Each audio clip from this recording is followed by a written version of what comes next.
Bonsoir, assalamu alaikum.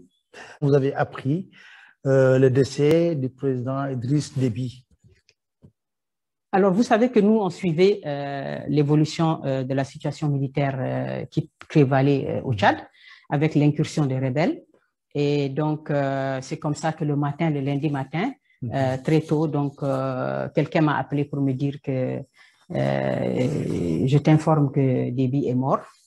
Et vous savez, parfois dans ces genres d'événements, il y a beaucoup de fake news, même des gens qui sont sûrs sont parfois manipulés.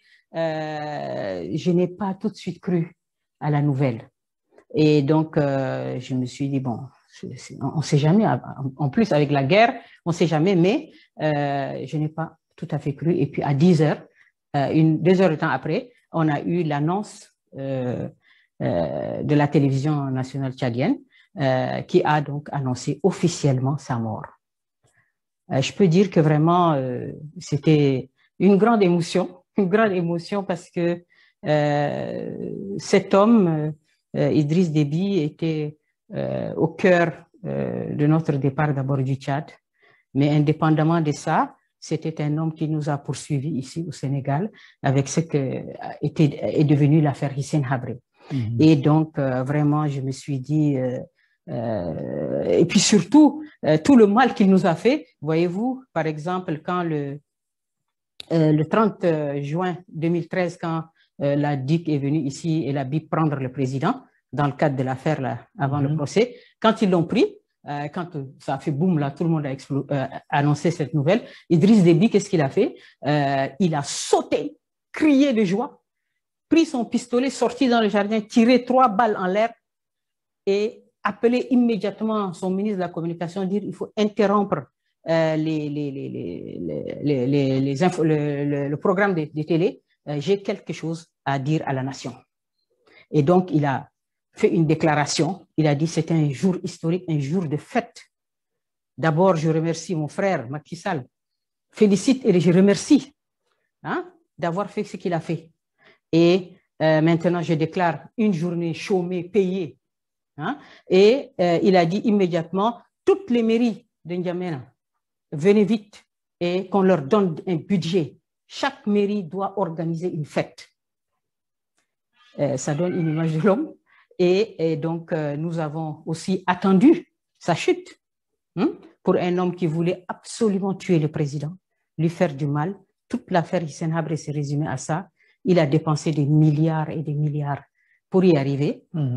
Et aujourd'hui, nous aussi, on a attendu sa chute, comme on disait, et Rabbina subhanahu wa ta'ala nous a fait assister à sa mort. Une mort terrible, une mort violente.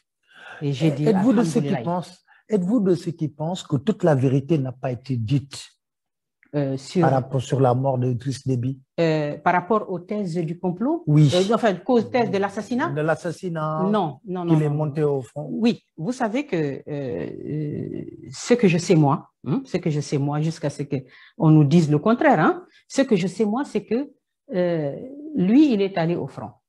D'accord?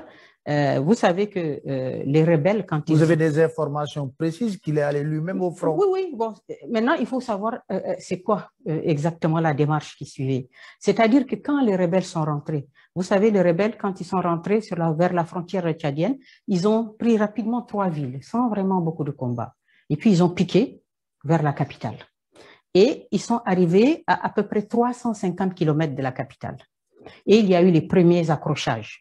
Dès les premiers accrochages, vous avez le chef d'état-major qui meurt. Mohamed Suleiman, il est décédé. C'est déjà un coup. Vous voyez, si c'est dès les premiers combats, le chef d'état-major d'abord s'implique. Ça veut dire qu'il y a un petit problème. Parce que normalement, on envoie d'abord les gens. Et puis après, s'il y a un soutien, le chef d'état-major peut monter. Mais tout de suite, dès les premiers combats, on voit le chef d'état-major qui s'implique et il meurt. Et donc, du coup, ça crée un peu le moral est un peu dans les chaussettes, vous voyez. Et puis après, les rebelles avancent. Ils sont à 300 km de la capitale. Donc, lui, il dit, bon, OK, prenons toute la garde présidentielle. Donc, il prend toute la garde présidentielle. Et il dit, on va faire un QG. On va se positionner avant qu'ils arrivent à 300 km. Donc, il installe son QG et les gens partent. Lui, il reste à l'arrière. Dans le QG, vous savez que si vous voyez, même si c'est une grande tradition au Tchad, depuis le temps de rébellion du président, depuis les rebelles et leur histoire, tous leurs chefs se battent avec leurs hommes. D'accord? Donc, lui, Idriss Déby, aujourd'hui, il est âgé à peu près de 70 ans, 69, 70 ans. Je pense qu'avec tous les problèmes de santé, si vous voyez son physique, si vous voyez un homme qui a quand même pris de l'âge, qui a une grosse bedaine aussi, ce qui veut dire quoi? Que vous ne pouvez pas sauter sur les Toyota comme des jeunes combattants, filer à 120 à l'heure pour faire la guerre. C'est impossible. Mais la présence, elle est là pour galvaniser les gens et tout. Donc lui, il s'installe au QG à l'arrière et les gens vont sur les premières lignes de front. Donc lui ne se bat pas réellement. C'est très important. Depuis longtemps, il ne le fait plus. Ce n'est pas possible. Donc maintenant, les gens se battent et il amène toute la garde présidentielle. Ça veut dire l'unité d'élite. L'unité d'élite, super équipée, des blindés, des canons, tout, des hélicos, tout. Et dans cette confrontation avec les rebelles, vous savez, les armes ne sont pas égales. D'abord, ça, c'est un État. Donc, il y a des moyens très importants. Et puis, ils ont aussi le soutien de l'armée française. Très important dans la guerre. L'armée française a toujours joué un rôle déterminant dans l'écrasement des rébellions en faveur d'Idriss Déby. Concrètement, sur le terrain, qu'est-ce qu'elle fait? D'abord, elle filme les colonnes. Oui. Elle filme, elle photographie. Elle est capable de lui dire, et chaque matin, les officiers français viennent au QG de l'armée tchadienne, ils arrivent avec les photos satellites. Vous avez le nombre de personnes par véhicule, vous avez le nombre de véhicules, vous avez leur positionnement, vous avez les écoutes, les rapports d'écoute, vous avez les armes dont ils disposent. Hein? Et vous avez même parfois, on cherche à savoir où est le chef, s'ils arrivent à le trouver. C'est pour ça que vous voyez souvent les Tchadiens sont tous enturbanés là. Si vous voyez une colonne, pour trouver les chefs, ça va être compliqué. Donc, c'est utile aussi à ça. Donc, l'armée, les militaires français arrivent chaque matin avec tous ces informations. Donc, vous voyez l'information qu'ils ont, l'avantage qu'ils ont. Il n'en demeure pas moins que les équipements, les informations ne font pas tout dans une guerre. Ça ne fait pas tout. Toute l'histoire est là pour le prouver. Donc, ils vont sur le front et là, ils sont presque face à face. Ils sont presque face à face sur la première ligne avec la garde présidentielle. Et les combats, tout de suite, sont hyper rudes, très rudes, meurtriers. Et on a l'effondrement de toute la garde présidentielle. Vous avez 7 généraux qui tombent, plus de 25 gardes de sa sécurité, première sécurité, qui tombent. Et les gens déboulent maintenant, puisque les premières lignes du front sont écrasées, vous avez les gens qui déboulent vers le QG. Carte générale. Où il est lui. Où il est lui. Et donc, quand les gens arrivent, les éléments qui sont avec lui, ben, ils voient que le danger est imminent et impossible de tenir. Toute la ligne, la garde présidentielle n'est plus là. Donc, eux, ils replient rapidement avec leurs véhicules et les autres les poursuivent. Et ils les mitraillent sans arrêt. Parce que lui, quand il arrive de N'Djamena, il va jusqu'à sur la ligne de front, il prend un hélico. 300 km, il prend un hélico. Si les hommes sont partis avec leur véhicule, lui, il arrive avec les hélicos. Et donc, du coup, le repli, c'est quoi? C'est aller rapidement vers l'hélico pour le prendre et partir. Et or, eux, ils vous mitraillent. Et donc, c'est dans ces mitraillements-là que lui, il est touché. Donc, quand les gars, ils arrivent quand même à l'hélico, lui, il est déjà décédé. Ils le mettent dans l'hélico démarre. Il rentre au N'Djamena. Quand il rentre en N'Djamena, on l'amène directement à la présidence. Il est déjà décédé. Et c'est le lundi matin, très tôt. Voilà. Avec cette percée de la rébellion, est-ce qu'on ne peut pas dire qu'on assiste à l'effondrement de l'armée de Déby? Alors, vous savez que l'armée, voilà, vous savez que l'armée tchadienne, c'est 40 000 hommes. 40 000 hommes. Pour un territoire, il est vrai, très grand, le Tchad, 1 284 000 km² répartis pour... Mais pour la colonne vertébrale du régime, c'est la garde présidentielle. Elle est composée, c'est une unité d'élite, de ses parents, des éléments les plus compétents de l'armée, et c'est elle qui défend le régime. Elle symbolise cette défense. Maintenant, vous savez, la guerre, comme je disais tout à l'heure, ce n'est pas seulement les équipements. La guerre, c'est aussi l'engagement. C'est aussi bien sûr, les équipements comptent, mais c'est l'engagement, la motivation, la cause à défendre. C'est très important. Vous avez un homme qui est usé par 30 années de pouvoir. Vous avez, dans cette garde présidentielle, des milliardaires, des gens qui ont des monopoles de ceci, de ciment, de quoi, de toutes sortes d'affaires. Et donc, ils sont un peu émoussés aussi. Il y a l'usure. Vous savez, pour pouvoir se défendre, se battre, l'envie. Hein? L'envie, elle s'émousse avec le temps. Quand vous êtes un homme qui prenait de l'âge, quand vous fondez des familles, et on voit bien que quand même, quand vous avez de l'argent, plein d'argent, vous n'avez pas envie de mourir. Vous avez envie de profiter de ça. Hein? Et en face, qu'est-ce qu'on a? Et en face, on a des jeunes de 16, 17 ans. Des gens qui sont des rebelles, on appelle des rebelles. Et je profite de ce micro pour un peu expliquer comment ça se fait qu'un régime comme celui d'Idriss Déby, en 30 ans, il y a eu presque 20 rébellions, sans arrêt. Comment ça se fait que des jeunes de 16-17 ans préfèrent mettre leur vie en jeu en prenant une Kalachnikov au lieu de se former et d'avoir un avenir, un emploi, une famille comme tout le monde, comme tous les jeunes Africains? Comment ça se fait que dans ce pays-là, on est là avec ce cycle, un éternel recommencement, et des jeunes qui ne peuvent pas aspirer à autre chose? C'est très important à le comprendre. Parce que tout simplement, ces jeunes-là qu'on voit là, sont tous des gens issus de toutes les populations, les ethnies qui sont écrasées, humiliées, opprimées par Idriss Déby, qui a mis son clan et une véritable chape de plomb, qui se sont accaparés de toutes les ressources du pays.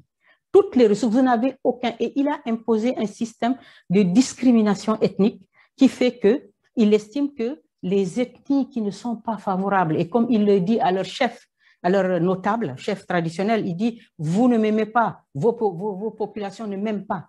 Par exemple, il le dit souvent aux gens qui appartiennent à l'ethnie du président Habré, il le leur dit souvent, et il dit, je ne mettrai pas un franc dans vos régions. Je ne mettrai pas un franc. Donc, on a un système comme ça, une espèce de répression, de machine à tuer les gens. Vous n'avez pas accès à des formations. Dans vos régions, vous n'avez absolument rien. Si vous ouvrez la bouche, on vous tue. Hein? Qu'est-ce qu'ils font? Ils disent, instrument de domination et d'humiliation des gens, il faut violer leurs filles.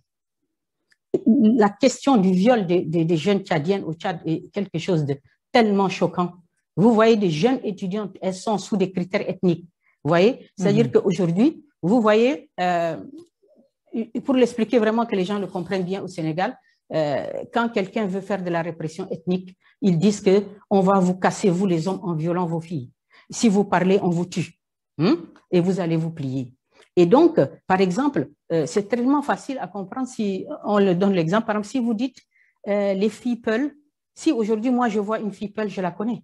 Je sais qu'elle est Peul. Si je vois une fille Wolof, je sais. Si je vois une fille Sérère, je sais qu'elle est Sérère par ses traits. Si je vois une Diola, je la reconnais. Donc, c'est comme ça qu'ils font pour pouvoir attraper les filles. Vous revenez de l'école, on vous kidnappe, des hommes sur des Toyota, hop, ils vous prennent, tout le monde crie dans la ville, oh, c'est fini, vous êtes partis. On vous viole, on vous jette sur un terrain vague. Vous parlez, on vous tue. Vos frères ont mal au cœur, ils viennent, on les frappe, on les tue. Il n'y a pas de justice, il n'y a rien. Et donc, les filles, qu'est-ce qu'elles font? Vous voyez des filles? Donc, si nous, les ethnies qui sont ciblées, si on est des Wolofs, on est ciblés, si on est des Sérères, on est ciblés, qu'est-ce qu'on fait? On met des burkas. Monsieur Nian, on met des burkas. Vous avez aujourd'hui un taux de port de la burqa dans les milieux scolaires qui est affolant. Et en fait, les gens, ils disent tout simplement, mais comment on fait? Donc, je mets ma burqa complètement, on ne me reconnaît pas. On ne sait pas que je suis Peul. Donc, je pars à l'école rapidement et je reviens à la maison, j'enlève la burqa, je la mets. Ça, c'est une vie, ça. Donc, et vous avez, c'est tellement choquant que c'est des milliers de cas. C'est ce qui explique les rébellions. Mais bien sûr, les gens ont mal au cœur. Vous ne pouvez pas trouver de travail. Vous partez chez vous, vous dites, bon, je repars là-bas. Au village, il n'y a rien. On dit qu'ils ne nous aiment pas, ils n'amènent rien, on n'a même pas de poste de santé. Mais ils disent que les rébellions, les rebelles en réalité viennent de la Libye. Non, non, non, mais c'est des Tchadiens qui sont partis en Libye, qui ont fui la répression, la pauvreté, la misère. Et ce qui est tellement choquant, c'est que quoi? C'est que vous voyez la communauté internationale présente au Tchad. On a toutes les ambassades. On a toutes les Nations Unies sont tous là. Hein? Et vous avez cette répression sauvage. On peut tuer qui on veut. On peut fouetter qui on veut. On peut violer qui on veut. Personne ne bouge. C'est d'autant plus choquant. Parfois, vous avez des ambassadeurs de France qui sont des femmes, des représentants de l'Union européenne qui sont des femmes. Et on a abandonné ces peuples-là. On a abandonné le Tchad, on a abandonné les... Et regardez même aujourd'hui, si vous regardez ce qui se dit sur Idriss Déby, on a oublié les populations. On ne va pas dire, voilà, c'est un homme qui a bien géré son pays, politiquement, socialement, économiquement. Non, on dit, ouais, on a perdu un grand guerrier. C'est le gars de la lutte contre le terrorisme. Mais le Tchad...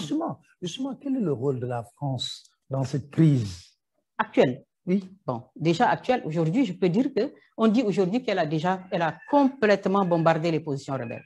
L'opération Barkhane a complètement détruit les rebelles du FARC. Complètement. Et ils cherchent même à tuer leur chef. On ne sait même pas aujourd'hui où il est. C'est déjà ça, c'est très important. Et donc, la France, au Tchad, elle a une base militaire. Cette base militaire, ce que les Africains doivent comprendre, si on voit ce qui se passe au Tchad avec les bases militaires, c'est ce qui est susceptible de se passer partout. Partout où leurs intérêts seront mis en branle. Comme je l'ai expliqué. C'est-à-dire, aujourd'hui, vous avez les bases militaires qui sont là et on pense qu'elles sont là avec des accords. On dit des accords. Ces accords, c'est eux qui décident quand est-ce qu'il faut les appliquer et quand est-ce qu'il ne faut pas les appliquer. C'est très important.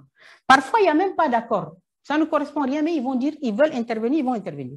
Ils vont dire, protection de nos ressortissants. Vous l'avez entendu parfois. Donc, aujourd'hui, par exemple, par rapport à Idriss Déby, comment ils sont arrivés et de quel droit ils ont massacré tous ces jeunes Tchadiens. Ce n'est pas seulement aujourd'hui.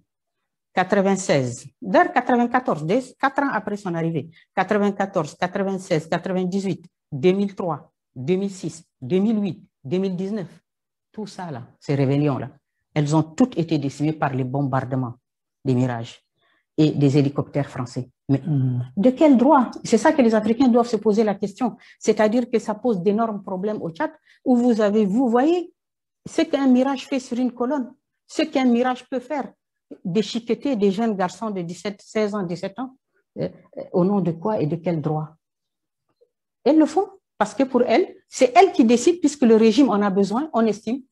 Quand c'est eux qui font des opérations pour, par exemple, sortir par exemple le président Habré, ils ont monté une opération au Soudan avec la moitié de l'armée soudanaise. Gaddafi a donné l'argent et les équipements et ils ont mis Idriss Déby du Soudan.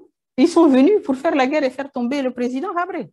Maintenant, quand c'est des autres, maintenant c'est eux, ils les qualifient, maintenant c'est à la mode, terroristes, islamistes, machin, chouette, djihadistes. Ils ne sont ni des djihadistes, ni des islamistes, ni des terroristes. Ce sont des jeunes Tchadiens complètement opprimés, humiliés. Et c'est cette rage au cœur qui les a fait hier décimer la garde présidentielle. Vous avez vu? C'est-à-dire que la rage, la volonté d'en finir avec cette répression, avec l'impossibilité d'avoir une vie digne et normale, c'est ça, dans cette confrontation-là, c'est ça qui a permis à ces jeunes-là de décimer complètement et jusqu'à de toucher Idriss Déby. Alors, aujourd'hui, pour assurer la transition, on a mis en place un conseil militaire de la transition. Est-ce que vous êtes d'accord avec cette formule? Vous savez, normalement, puisqu'on nous dit que c'est l'ère de la démocratie, c'est l'ère de la démocratie, c'est l'ère où il faut respecter les institutions. Et donc, ce qui était prévu, c'est un président qui meurt. Un président qui meurt, c'est une vacance. Et la Constitution tchadienne dit qu'il faut que le président de l'Assemblée nationale, qui est là, et qui donc devait prendre cette vacance, gérer cette vacance jusqu'à organiser des élections. Mais les Français, ils n'oubliaient pas qu'aujourd'hui, il y a plusieurs éléments qui concourent à expliquer ce que moi j'appelle la mise sous tutelle du Tchad. Vous pensez que le Tchad est mis sous tutelle en ce moment? Oui. Le Tchad, il est mis sous tutelle parce que vous savez, quand on a le Conseil militaire de transition, là, quand on voit la liste de tous ces gens-là, ils ne sont pas capables aujourd'hui de dire Idriss Déby n'est pas là, nous on se force et on met ce jeune garçon. Parce que ce jeune garçon, quelle est sa légitimité? Si c'est le clan qui est au pouvoir, Il y a les enfants d'Idriss Déby. Ah, il n'est pas enfant d'Idriss Déby? Non, non, non, non. Enfin, maintenant, officiellement, oui, puisqu'il l'a reconnu, c'est un fils adoptif. Donc, c'est le fils d'un non reconnu d'un ancien officier tchadien, que tout le monde connaît, et que lui, il a rencontré dans une caserne. Parce que lui, étant donné que c'est un règne presque militaire et qu'il faut rester avec la répression pour tenir les gens, donc, il cherchait en vain, parmi ses enfants, quelqu'un pour faire jouer ce rôle-là. Il ne l'a pas eu parce que ses enfants n'étaient pas intéressés par la chose militaire. Donc, il a essayé de coupler les choses. Je mets celui-là que je reconnais, qui va tenir l'armée et avoir les moyens de la répression. Et puis un autre, parmi ces deux enfants, il y en a un qui était son directeur de cabinet, l'autre était un ambassadeur du Tchad à Abu Dhabi. L'un d'eux, il hésitait, lequel je vais mettre vice-président. Il a créé même ce poste de vice-président. Et donc, il ne l'a pas encore nommé, que voilà, il est décédé. Et je dis que le Tchad est mis sous tutelle parce que qui a fait ce choix-là? Qui a eu la force d'imposer ces jeunes garçons? Qui? Tel qu'aujourd'hui, la panique et la pagaille qu'il y avait au Tchad, il n'y avait que les Français. Et si vous avez vu la simultanéité et l'extraordinaire rapidité des choses. Donc, on a caché l'information, on a mis dans la précipitation ce conseil militaire, on a fait le choix. Le choix de ce garçon, c'est d'un choix français. Pourquoi? Parce qu'il était dans le contingent malien. La préoccupation principale de la France aujourd'hui, pour un Emmanuel Macron qui est déjà en campagne électorale, c'est de ne pas avoir une mauvaise surprise par rapport au G5 Sahel, par rapport à la zone du Sahel, qui est une zone un élément de campagne électorale en France, comme chacun le sait. Alors, pensez-vous réellement que ce comité pourrait faire face à la situation à l'heure actuelle et que le jeune qui est mis à la tête de ce pouvoir peut contenir une sorte de révolte populaire parce que des voix commencent à s'élever au Tchad? Voilà. Pour ajouter encore à l'argument de la mise sous tutelle française par le Tchad, de la France, c'est-à-dire que hier aux obsèques, on a annoncé que les chefs d'État qui étaient venus devaient faire une réunion parallèle pour dire au Conseil de la transition que la charte qu'ils ont publiée là, il y avait des choses qui étaient inacceptables et il fallait qu'ils la revoient. Mais ça, c'est quoi ça? Ça, c'est quel... je sais pas de quel droit... de la France. Voilà, donc la France, elle, comme elle a entendu beaucoup de critiques dans aussi ce qui est un coup d'État. C'est un coup d'État qu'on a fait aujourd'hui parce que Idriss Déby est mort. D'où vient la légitimité de ce conseil militaire? C'est un coup d'État. C'est un coup d'État militaire, institutionnel aussi.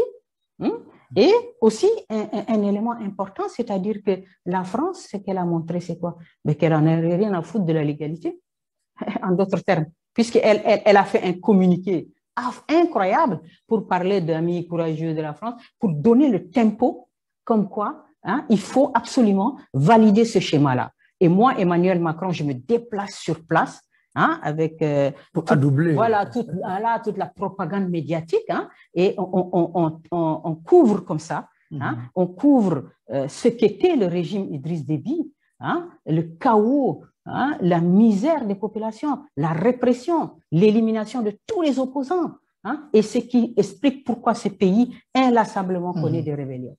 Donc, les gens ne seront pas capables de faire face à la situation, comme vous avez dit. Et bien sûr, ils seront là, eux, puisqu'on a eu la déclaration de Macron, la France n'acceptera pas, ni aujourd'hui ni demain, que le Tchad soit déstabilisé. Le Tchad, quand c'est eux qui font des coups d'État, ce n'est pas de la déstabilisation, mais quand c'est pour leurs intérêts, c'est de la déstabilisation. Quand vous êtes des gens qui n'êtes ni rebelles, ni trucs, et d'ailleurs, l'un je crois qu'il y a eu au Sénat une déclaration du général là, Townsend, qui a dit ce sont des rebelles, ils ne sont ni terroristes, ni liés à Daesh, ni rien du tout. Ce sont simplement des rebelles tchadiens. Ils étaient en Libye, ils n'ont jamais caché leur volonté de rentrer chez eux. Mais ils ne sont, quand des Américains disent ça, vous voyez que vraiment, la France, elle a déjà commencé à dire on va appuyer la transition sur le plan militaire. L'ambassadeur de France l'a dit au sortir d'une audience avec le fils. Et donc, ça veut dire quoi? Accompagner la transition sur le plan militaire, c'est les bombardements, c'est l'écrasement de cette rébellion. Est-ce qu'on peut craindre un embrasement de la situation? Au Tchad? Oui. Non, parce que pour s'embraser, il faut être capable de s'embraser. Quand vous ne pouvez même pas, vos enfants, vos filles sont violés, vous ne pouvez même pas avoir... Vous voyez comment on écrase des gens? Comment il y a une chape de plomb? Comment l'enclos médiatique sur ce qui se passe au Tchad? Et on met en avant Idriss Déby, le pacificateur de la zone Sahel. Et on a abandonné le sort des populations. Les gens sont écrasés, massacrés, tués. Ils ne peuvent pas se soulever. Est-ce qu'aujourd'hui, le Front pour l'alternance et la concorde au niveau de Tchad a des chances de réussir? Parce qu'ils avaient dit, juste après l'enterrement d'Idriss Déby, ils vont continuer leur combat. Oui. Alors, bien sûr, ils vont le continuer. Vous savez, ils l'ont dit ça, non? Oui. La réponse a été quoi? Ça a été les bombardements de l'opération Barkhane. À l'heure actuelle, moi, je pense qu'il n'y a plus de forces rebelles dans les déserts tchadiens. Ils sont pourchassés par les avions. Si leur chef, ils essayent de le trouver pour le tuer. Si jamais ils s'en sortent, c'est déjà beaucoup. Mais ce n'est que... Donc, fondamentalement, cette rébellion n'a pas une certaine force militaire. Si, mais attention, ils avaient une force militaire, ils avaient une volonté vraiment de faire tomber ce régime et ils ont réussi quelque chose d'extraordinaire. Parce que pour avoir décapité la colonne vertébrale du régime, la garde présidentielle, pour avoir tué 7 généraux, presque toute la garde présidentielle, et pour avoir tué lui-même, Idriss Déby, c'est que vraiment, si les Français n'avaient pas intervenu, mais c'était juste un sursis, ils allaient arriver. C'est N'Djamena. Absolument. Et ça montre aussi jusqu'à quel point vous avez un cycle de recommencement éternel. Pourquoi? Parce que justement, il n'y a pas de solution. Vous savez, le régime d'Idriss Déby, ça aussi c'est comprendre, quand par exemple on a eu à voir des chefs de rébellion qui ont dit, nous, bon, on veut pas la guerre, on veut faire la paix, on peut trouver un terrain d'entente. Bon, on a dit, ok, on négocie. Ils les font rentrer. Quand tu arrives avec, prenons le cas, tu as 100 hommes. On dispatche tes hommes dans l'armée. Et toi, tu es chez toi, tu es en attente, par exemple, d'un poste, vu que vous avez fait la paix et tout ça, c'est normal. Et puis un bon matin, il y a un commando qui vient et qui te tue. Il l'a fait combien de fois? Il l'a fait presque 11 fois. Idriss Déby, là, tu vois là, regarde comment l'information, hein, elle est manipulée. Idriss Déby, il a tué Abbas Kouti comme ça. Il a tué Ibichara Digui comme ça. Il y a ici, à Dakar, ici, M. Geti Mohamed, qui était directeur des ressources humaines de la SEGNA. Son épouse même est sénégalaise. Ils ont 4 garçons. Et lui, quand il a eu sa retraite, il est parti au Tchad. Il a dit, je vais être député. Je vais être député, ça m'intéresse. Il commence à faire un parti. Donc, d'opposition, Idriss Déby, non, jamais. Il ne peut pas accepter ça. Au nord, non. Donc, on lui fait savoir que non. Idriss te fait savoir qu'il ne te donne pas le droit de faire ça. Il dit non, moi, c'est une opposition démocratique. Hein, c'est ce qu'on demande. Et le lendemain, il saute. On le fait sauter sur une mine. Une mine devant ta maison, monsieur Niang. Subhanallah. C'est ça, le Tchad. C'est ça. Et c'est monsieur Geti Mohamed, son épouse est sénégalaise, elle est ici à Dakar. Elle a 4 garçons. Ils l'ont tué comme ça, au Tchad. Et on a la liste, c'est incroyable. Donc, ça, c'est une formule. Vous voyez? Donc, regardez dans quelle impasse les gens sont dedans. Quand vous venez, les Français vous bombardent. Quand vous dites vous voulez la paix, lui, il vous tue. Mais vous faites quoi?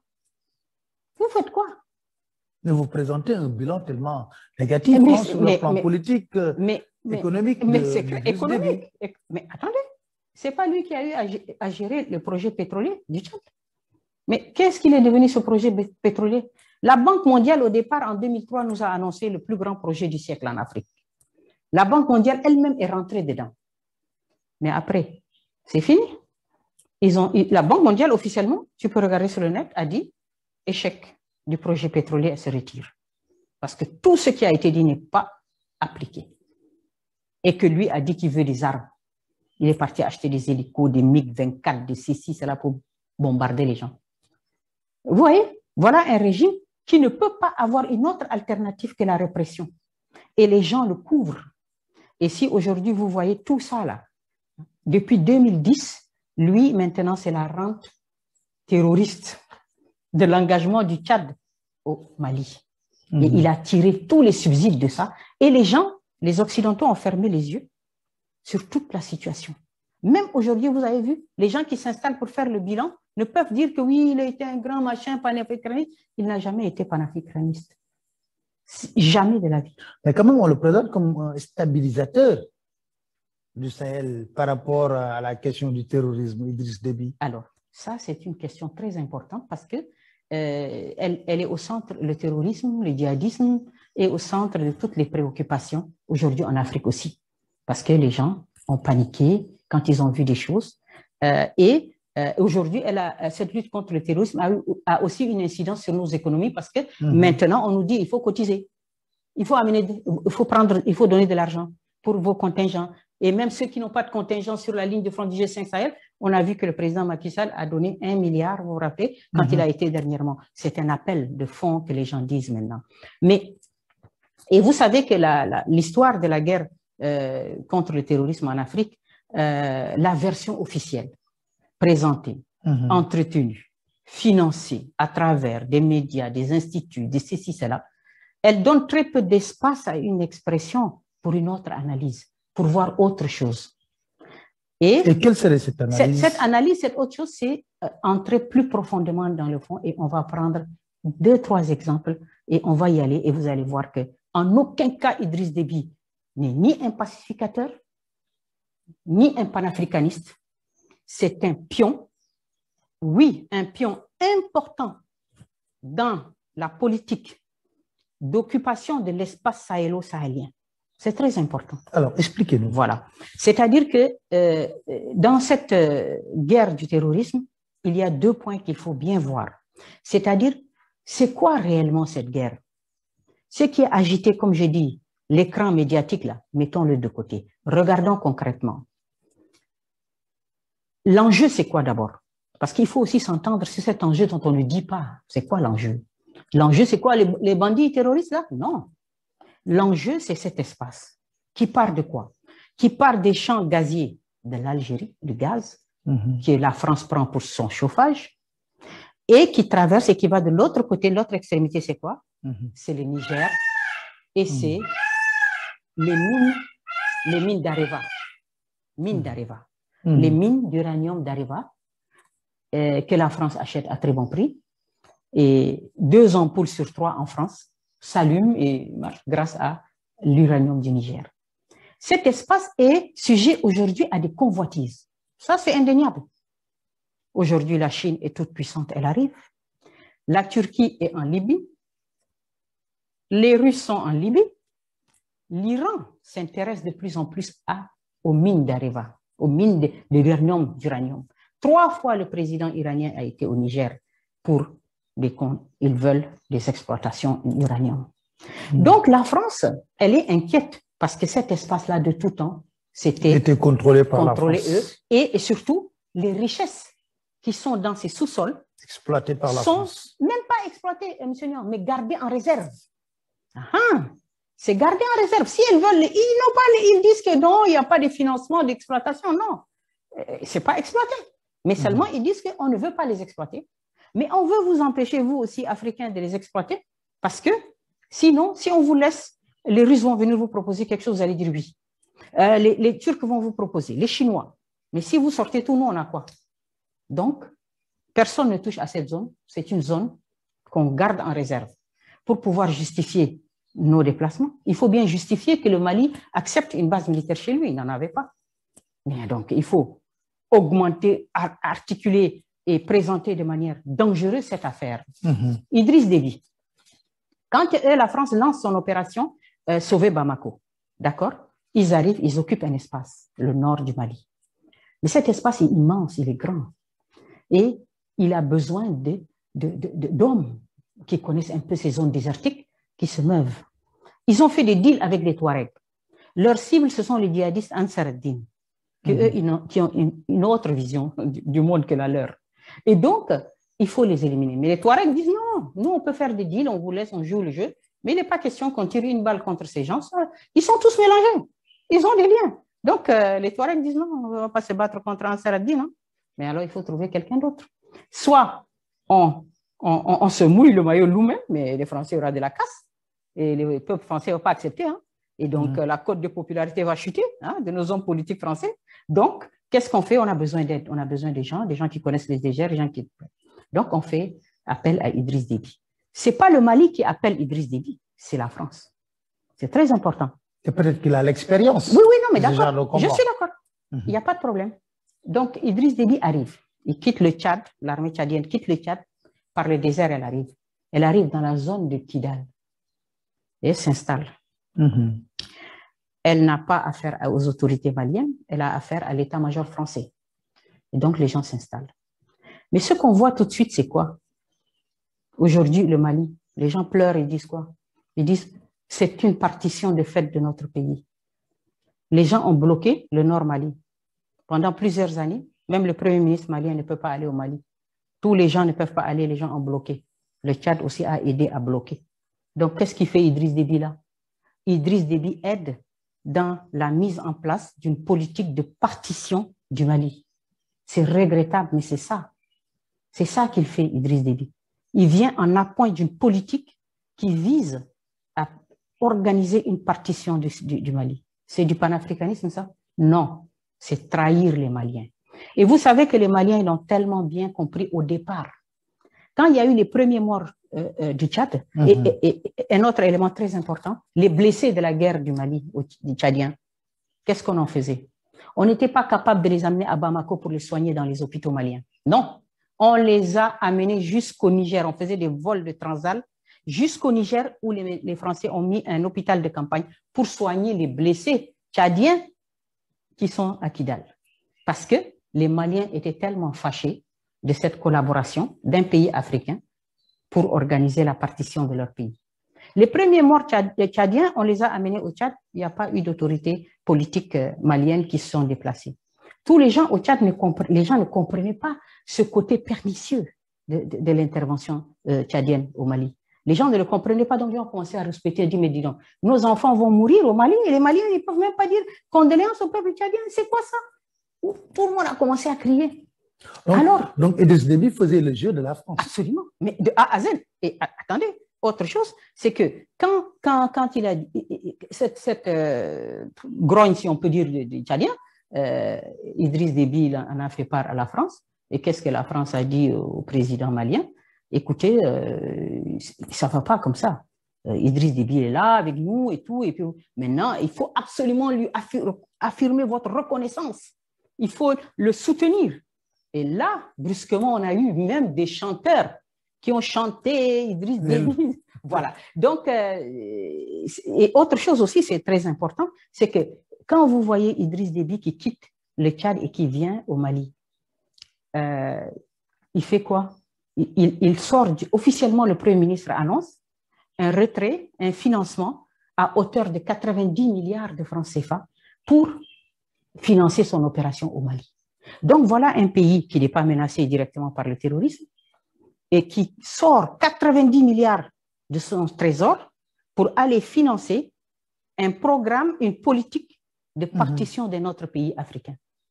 Mais ça là, les Tchadiens, il manque de tout. Il n'y a pas d'eau, il n'y a pas d'électricité. Hein? Il manque de soins. Les gens courent au Cameroun se soignent, partent au Soudan, partent au Tunisie, il n'y a pas de soins au Tchad. Des régions entières sont appauvries. Et vous avez le gars qui sort 90 milliards rien que pour faire plaisir à la France. Vous voyez comment cette machine France-africaine, elle est capable de faire des choses absolument incroyables et comment un leadership peut ruiner un pays, peut le détruire, et alors qu'on va le présenter comme quelqu'un de positif.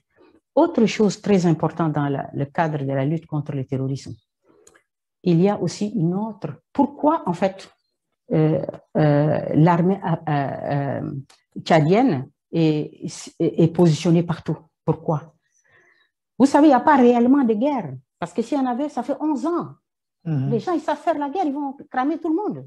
Mais il n'y en avait pas. Même les Tchadiens qui étaient sur la ligne, ils ont dit, les premiers chocs, c'était les gens qui étaient dans les grottes. Une fois que les gens sont réussis avec la casse qu'il a fait, c'est fini, il n'y a plus rien. Mais il y a toujours des attentats terroristes oui, au Mali. il y en a, mais ça ne justifie pas. Je ne sais pas, aujourd'hui, les Tchadiens, il y en a 5000. Vous regardez les autres contingents. On est à presque 20 000 hommes. Mais est-ce que vous pouvez me dire, vous, il y a combien de terroristes? Ils sont où? Et ils sont combien? L'autre jour, on a vu des images invraisemblables. On a vu des gars avec des motos flambant neuves. Ils sont tous en moto, les gens du Moujaou. Ils sont en turbané, ils ont une Kalachnikov, chacun, ils sont à 2 par moto, le gars derrière a une Kalachnikov. Donc, ils circulent dans les villages et ils mitraillent les gens. Mais d'où viennent les motos? Comment ça se fait qu'on a 100 motos flambant neuves, même marque? D'où est-ce qu'ils ont le carburant? Comment des pays africains ne peuvent pas gérer ce genre de problème? Vous prenez un hélico, vous circulez. Où sont positionnés les points qui les alimentent en carburant? Et qui a donné ces motos flambant neuves? Elles sont passées par où? Donc, vous voyez bien que quand même, quand on voit les moyens qui sont mis, des chars, des blindés, des militaires français, hollandais, machin, des capacités, des satellites, tout ça, mais quand on voit, on n'arrive pas à nous dire, ils ont tant, les djihadistes, ils occupent telle zone, leur chef est un tel, ils sont tant d'éléments, ils ont des blindés, ils ont des canons. Non, on nous dit, il y a des gars qui se baladent en moto comme ça, mais des hélicos peuvent les arrêter rapidement. Donc, on voit bien que le truc pernicieux, c'est qu'en fait, il n'y a pas vraiment une guerre au sens. Mais il faut contrôler cet espace.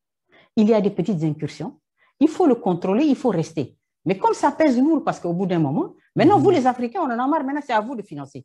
Vous allez financer éternellement, jusqu'à quand, je n'en sais rien, mais c'est ça. Autre chose pernicieuse, qui est très importante dans le fait qu'on veuille que, je vais donner un exemple par rapport au Cameroun et Boko Haram, très important, ça permet de comprendre un autre élément. Pourquoi on veut que garder Idriss Déby?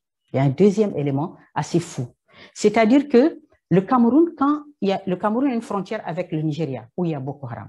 Et Boko Haram fait des infiltrations au Cameroun et prend de surprise les gens et massacre les gens. Donc, les Camerounais se sont levés, leur état-major, ils ont déplacé beaucoup de moyens et ils sont arrivés, ils ont dit, l'opération Barkhane, elle est sur la frontière là, on vous sollicite pour des images satellitaires pour pouvoir voir les gars de Boko Haram et pour que nous aussi on fasse nos plans pour les éliminer. Maintenant, les Français, ils disent quoi? Ils disent, OK, mais c'est 50 000 € l'heure. Ils répondent à l'état-major camerounais, 50 000 € l'heure. Mais les gars, ils disent, mais attendez, mais on ne lutte pas ensemble contre le terrorisme. Comment ça se fait? Comment on peut faire ça? Hein? Et donc, finalement, ils disent, non, non, non, de toute façon, vous n'y arriverez pas. Laissez passer l'armée tchadienne. Ils disent que non. Mais on n'a pas envie de voir une armée tchadienne chez nous. On ne veut pas. Nous, on est capable de défendre notre pays. Et ils disent non. Donc, si c'est ça, vous casquez. Mais les photos, les images satellitaires, vous les payez aujourd'hui, demain, ça change. Et donc, mais vous comprenez le déplacement, ce qui fait que c'était une façon de dire, on ne vous aidera pas pour ça. Donc, et laissez passer Idriss Déby. Et donc, les gens ont laissé passer Idriss Déby. L'armée tchadienne est rentrée au Cameroun et elle est montée vers le Nigeria pour aller attaquer les gens de Boko Haram. Maintenant, deuxième élément important, et ce qu'on ne dit pas, c'est qu'au bout d'un moment, le Cameroun a amené un chèque à Idriss Déby. Ah ben oui, le ministre des Finances du Cameroun est arrivé au Tchad, il a donné un chèque. Donc vous voyez. Mais avec sa mort, est-ce que toute cette zone, il n'y a pas des risques qui planent véritablement? Voilà, je vais vous dire le deuxième côté qui fait que eux, ils privilégient un certain type de politique vis-à-vis de la lutte contre le terrorisme, la conception. Vous voyez, ça c'est très important pour que les gens comprennent. C'est que vous dites, pourquoi, comment ça se fait, encore une fois, comme les rébellions au Tchad, qu'est-ce qui fait que les jeunes prennent le risque de s'attacher des ceintures, d'aller être des commandos? Ce n'est pas simplement parfois que du fanatisme. Non, il y a de la misère, il y a de la répression, il y a beaucoup de choses, des problèmes politiques importants, hein, et qui font que les gens s'engagent dans des voies comme ça, deviennent des marginaux. Et donc, quelle est la solution qu'on doit amener? Quelle est la solution? Est-ce qu'on laisse aux Africains une seule possibilité d'explorer d'autres types de politiques vis-à-vis de ces jeunes-là qui sont en perdition pour qu'on puisse les récupérer? Et vous savez qu'il y avait une équipe des Nations Unies qui a fait une étude très intéressante sur les Chebabs en Somalie, où on les présentait comme des islamistes enragés. D'accord? Quand on les a arrêtés, à peu près, on a fait prisonnier une centaine de gars, des gens de Shabab. On les a attrapés. Quand les gens ont commencé à parler avec eux, des sociologues, sur les 100, là, 80 ne pouvaient même pas lire correctement 3 sourates du Coran. 3, ils ne pouvaient même pas. Donc, en fait, et chacun avait une histoire. On a violé ma sœur, on a tué ma mère, on a ceci, cela. On voyait une misère, une répression terrible. Et les gens, ils n'étaient pas écoutés. Qui vous écoute? Qui vous parle? Qui vous aide? Personne. Donc, vous êtes... Et là, les gars disent, OK, nous aussi, on va se faire entendre d'une autre façon. Donc, pour vous, tout cela, c'est juste l'accumulation de frustration. Oui, je dis que même s'il y a des choses derrière, la majorité, la troupe, et le fait que le phénomène continue, c'est que les solutions qui sont apportées ne sont pas positives. Alors, la vue, la conception des Occidentaux, voilà, ça, j'y arrive, la conception des Occidentaux par rapport à la gestion de ces choses. Eux, ils veulent qu'on élimine ces gens. Ça, c'est très important. Pour eux, ils ne donnent pas voix à autre chose. Pour eux, il faut éliminer, éliminer et éliminer. Donc, si on laisse, si on dit Idriss Déby, oui, il est d'accord avec eux. Il faut les tuer. Et c'est pour ça qu'ils parlent d'une armée efficace. C'est choquant parce que nous, on sait que c'est que l'efficacité. C'est un mot comme ça, cool. Mais ce qu'ils disent, c'est une armée efficace, c'est-à-dire c'est une armée qui tue. Et on lui demande de tuer et il tue. Et vous voyez, par exemple, au Nigeria. Le Nigeria, c'est un grand pays, il a Boko Haram dedans, au nord. Mais le Nigeria, est-ce que vous croyez que le Nigeria, qui a presque une armée qui est, je crois que les 3 premières armées en Afrique, c'est Nigeria, Afrique du Sud et Algérie. Vous croyez que le Nigeria, s'il mobilise ses moyens, le Nigeria ne peut pas mettre fin à Boko Haram? Mais bien sûr qu'il peut le faire. Mais ils ne veulent pas le faire. Parce que pourquoi? Parce que ça veut dire qu'il faut massacrer tous ces gens-là. Ce sont leurs compatriotes, d'abord, un. Deuxièmement, ils savent que c'est des problèmes politiques, que c'est des problèmes de dérapage et de bavures qui ont fait mal aux gens et que l'armée a été qui a dérapé, vous voyez, dans la répression. Et donc, elle a enflammé l'événement, le phénomène. Donc, le Nigeria ne veut pas d'une fracture béante et irréparable entre ces ethnies qui la composent. Donc, le Nigeria tente, essaye de faire comme ça, mais les Occidentaux, non. Pour eux, il faut les tuer, il faut les éliminer. Et donc, c'est pour ça que quand vous avez le Nigeria qui dit, le Cameroun qui dit, donnez-nous des infos, on veut faire ceci, ils disent non, laissez passer Idriss Déby. Parce que lui, ils sont d'accord avec lui, il faut les tuer. Et donc, lui, il élimine tout le monde. Ça, là. Alors, oui, j'aimerais bien qu'on aborde aussi le dossier Hissène Habré. Avec la mort de Déby, est-ce que vous pensez qu'on va assister maintenant véritablement à la manifestation de la vérité? Ben, non, parce que regardez ce qu'ils ont fait. Le Conseil militaire de transition, c'est quoi? C'est le fils d'Idriss Déby. Donc, on a la chape de plomb qui est toujours là. D'accord? Et on a empêché les gens même d'exprimer leur joie. C'est extraordinaire. Aujourd'hui, le monde entier aurait vu comment le peuple tchadien vomit Idriss Déby si les Français ne se sont pas mis assis sur le couvercle de la marmite là, en mettant le fils pour qu'on ait du Déby sans Déby. Voilà, c'est ça. Et donc, la manifestation de la vérité, mais personne n'a voulu la chercher. Personne. C'était une collusion. Idriss Déby a dépensé des milliards dedans et il a acheté la vie du président. C'est ça. C'est triste à dire, mais c'est ça. Et les Français sont derrière. Mais eux, les Français ne vont pas dépenser leur argent, l'argent du contribuable français en Afrique. Hein? Et c'est là où lui, on l'a laissé dépenser tout parce qu'ils étaient tous d'accord. Malheureusement, l'État du Sénégal aussi est rentré dans cette affaire. Alors, c'est ce qui explique peut-être cette manne financière, qui explique peut-être l'activisme d'abord des ONG autour de ce dossier. Absolument. Surtout les ONG des droits de l'homme. Incroyable. Et vous savez quand Idriss Déby est arrivé au pouvoir, en 90, 92, l'une des personnalités qu'il a fait assassiner le premier, c'est Maître Joseph Beydi, président de la Ligue tchadienne des droits de l'homme. Vous voyez? Donc ça, c'est la première personnalité qu'Idriss Déby a fait assassiner. C'est le président de la Ligue tchadienne des droits de l'homme. Et on a eu toutes les ONG qui sont allées au Tchad, qui ont couvert tout ce qu'il a fait. Ils l'ont extrait de l'affaire Habré.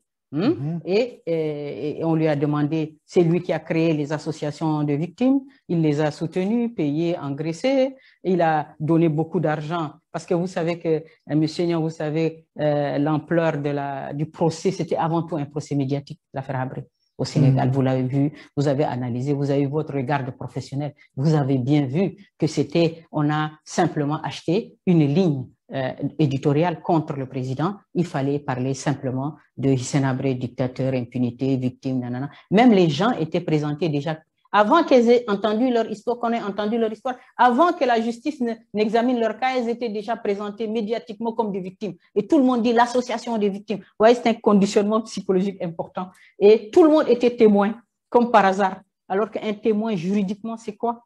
C'est quelqu'un qui a vu et entendu des choses et assisté.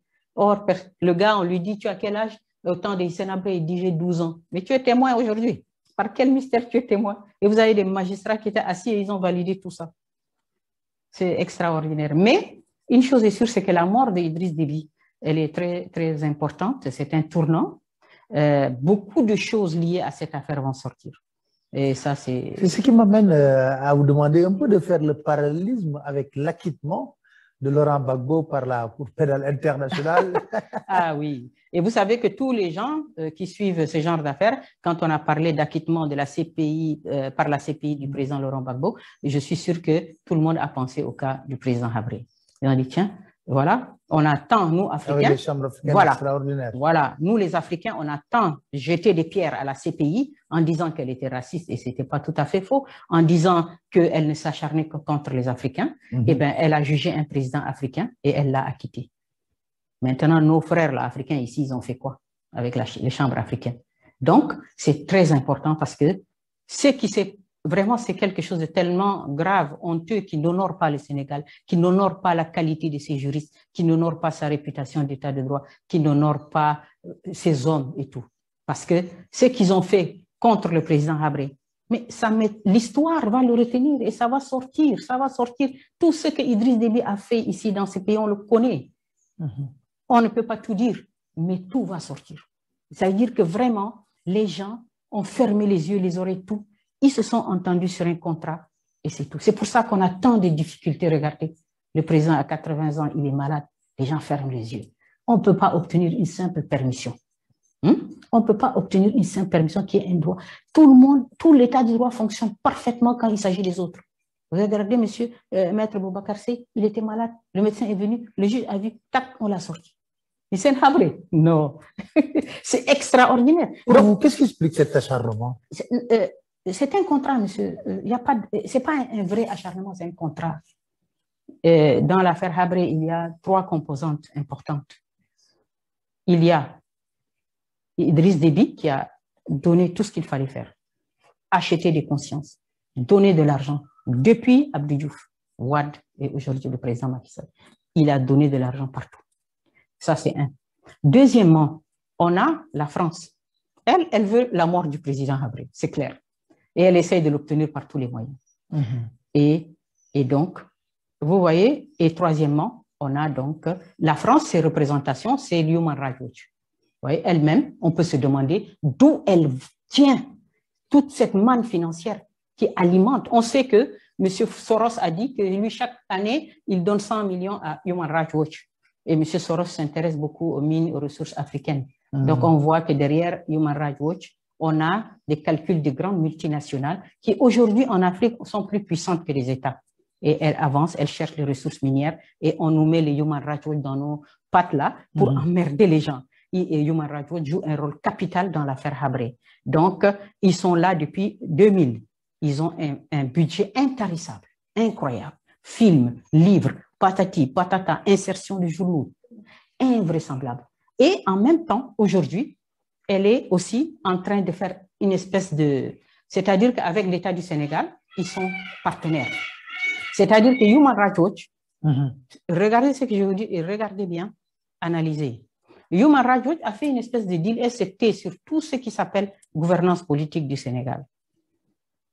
Quelques personnes lui avaient reproché ça au moment des manifestations. Ils ont attendu 10 jours, 15 jours avant de prendre un dossier. Donc, le deal, c'est ça aussi. Le deal aussi, c'est que le Sénégal et certaines de ses élites on dit que l'affaire Hissène Habré va nous rapporter quelque chose dans la diplomatie des droits de l'homme du Sénégal. Vous comprenez? Donc, si on se positionne, on va avoir quelques points dans le cas du Sénégal qui est un État de droit, qui est un État soucieux de la fin de l'impunité, mais ils n'ont pas fait un procès digne de cela. C'est pour ça qu'on a eu à donner 800 millions à la presse au Sénégal, 800 millions. Et si vous voulez, M. Niang, je vous donnerai le contrat officiel qui a servi à... je suis preneur. Ah oui, je vous le donnerai, Inch'Allah, dès demain. Et vous allez voir le contrat qui a lié les chambres africaines à l'agence de M. Abdoulou, agence Premium Africa, signé, estampillé, imprimé.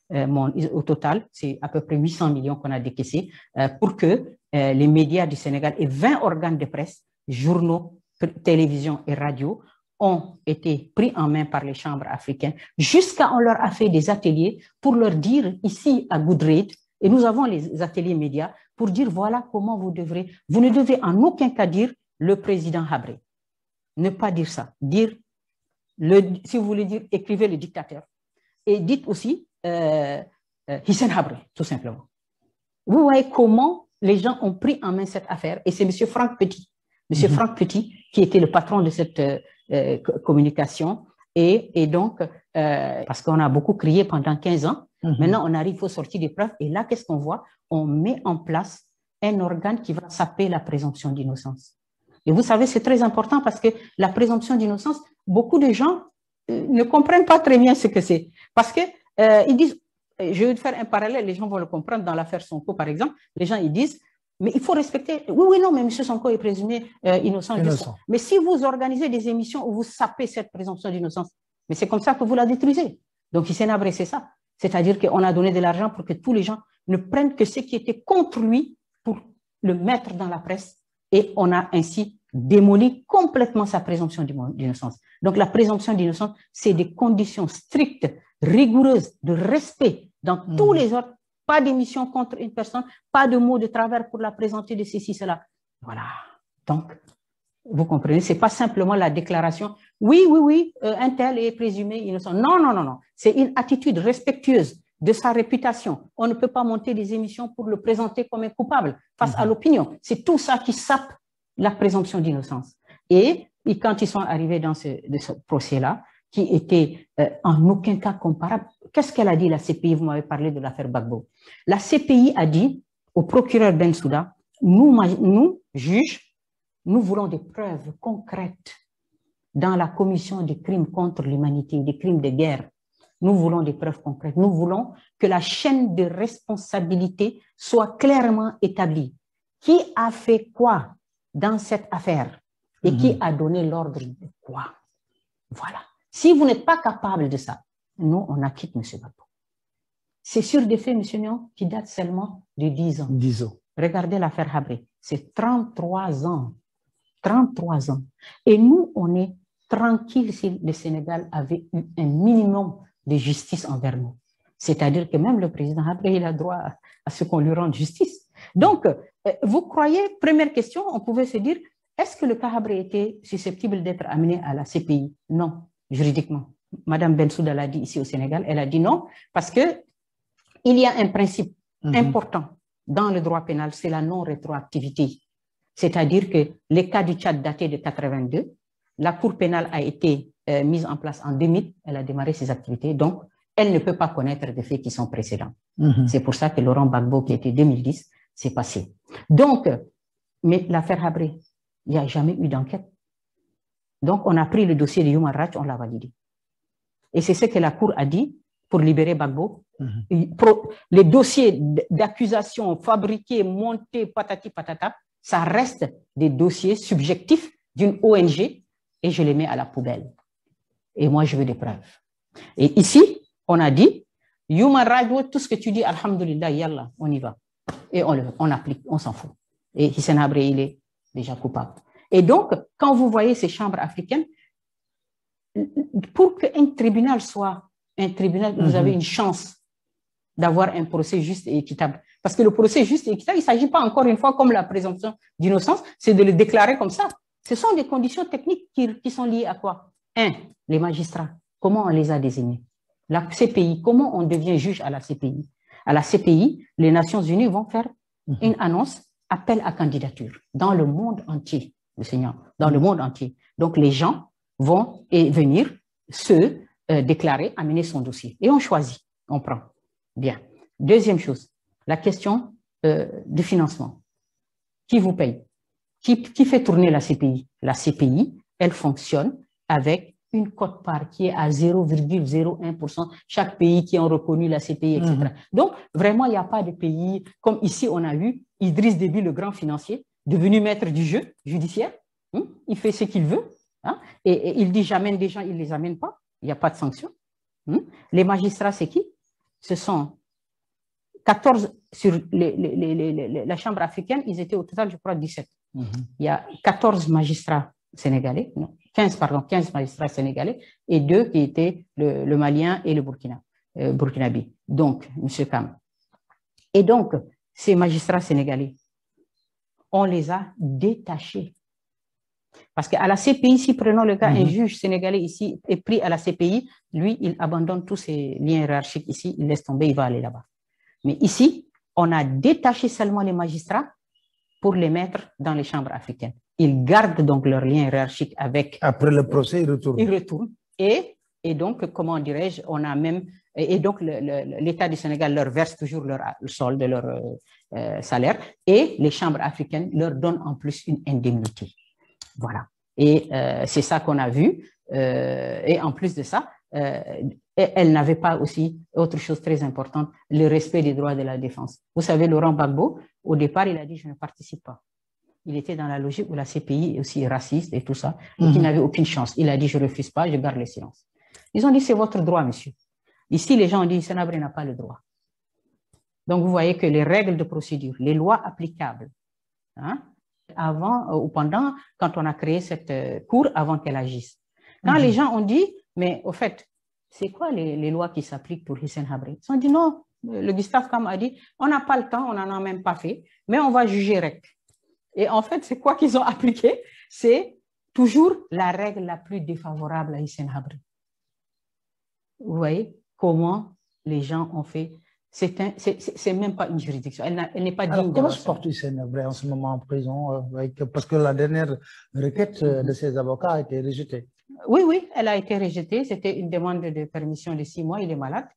Et donc, il était malade. On avait demandé avec le ramadan, vous voyez, si on pouvait permettre 6 mois. Bon, ils auraient pu. Ils savent qu'il est malade. Ils ont tous les éléments. Ils ont tous les éléments. Ils le savent. Mais ça, c'est quelque chose qu'ils ne veulent pas. En fait, parce qu'à chaque fois qu'on analyse le dossier, il y a la France qui parle. Voilà, mais c'est eux qui ne parlent jamais. L'État du Sénégal qui a pu venir vous chercher ici chez vous avec des militaires et vous mettre en prison. Et quand il s'agit de parler, il ne parle pas. Quand on dit, on demande une expertise médicale, on ne sait pas qui va nous répondre. Ils ne veulent pas. Qu'est-ce qu'on fait? Donc, ils auraient pu, franchement, ils auraient pu, en disant, si on a demandé 6 mois, ils disent, bon, donnons 2 mois. Par exemple, ils disent, c'est le ramadan, donnons 2 mois. 6 mois, on ne peut pas pour poser cela, c'est l'autre. Mais ils n'ont dit non. Donc, ça veut dire que même si on avait donné 3 jours, ils allaient refuser. Et donc, en fait, ça revient à une histoire, une question finalement d'engagement dans quelque chose. Vous comprenez? Si vous voyez un homme, il est malade, vous ne voulez pas voir qu'il est malade. Vous fermez les yeux. On dit, on demande une expertise médicale, personne ne nous répond. Mais quand il s'agit de venir vous prendre chez vous, là, une armée arrive. On fait quoi? Il n'y a pas de droit, il n'y a rien. Qui sont-nous? Ils ne veulent plus. Comment on fait? On ne sait pas. Vous n'avez pas d'interlocuteur? Qui c'est? Nos interlocuteurs, c'est qui? Nos avocats ont demandé audience au ministre de la Justice. Ça fait 1 an, ils attendent. Et je peux vous dire l'inverse. Mais depuis que l'affaire Hissène Habré est là, dans ces pays-là, ça fait presque depuis 2021 ans. C'est affolant. Où est-ce qu'on a vu une chose pareille?